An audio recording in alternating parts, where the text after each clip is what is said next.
অ্যাপটি প্লাসে পড়ে ইউপিএসসি পরীক্ষায় ভালো ফল করলেন রাজদীপ ঘোষ। তার অল ইন্ডিয়া পজিশন 789। আমি আপনার কাছ থেকে জানতে চাইবো যে আপনার এই যে সাফল্য কিভাবে এলো, এটা একটু যদি বলেন। কিভাবে এলো বলতে, আমরা প্রথমে গ্র্যাজুয়েশনের পরে আমি সার্ভিসের জন্য প্রিপারেশন নেব। হুম।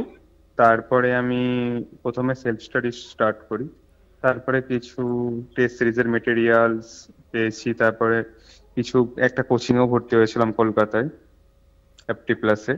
আপনি যে এই যে অ্যাপটি প্লাসের সাহায্যটা কিভাবে পেলেন? প্রথমে নিউজ পেপার, তারপরে বিভিন্ন অনলাইন সাইট থেকে দেখেছিলাম, ওখান থেকেই খোঁজ পাই, তারপরে আমি ভর্তি হয়েছিলাম। ওই জন্য ওখানে গিয়ে ওদের যে অ্যাডমিনিস্ট্রেটর ওরা আছে, স্টাফ আছে, ওদেরকে গিয়ে বললে ওরা সব প্রসেস কমপ্লিট করিয়ে দেয়। ক্লাসরুম যারা টিচার ওরা খুবই এক্সপিরিয়েন্স ছিল, আর ঠিকঠাক টু দা পয়েন্টই পড়াতো। কনসাইজ সিলেবাস, খুব বেশি যে উল্টো পাল্টা জিনিস কিছু পড়ায়নি, খুব কনসাইজ ওয়েতে পড়াতো, সিলেবাস ওরিয়েন্টেড, আর এক্সপিরিয়েন্স তো ছিল।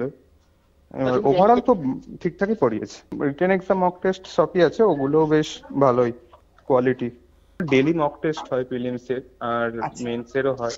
মেন্সেরও ওরা টাইমের মতো খাতা চেক করে দেয় সঠিক সময়ে, তারপরে ওটা ঠিকঠাক ইভালুয়েশন ফিডব্যাকও দেয়, ওগুলো হেল্প করে বেশ ভালো।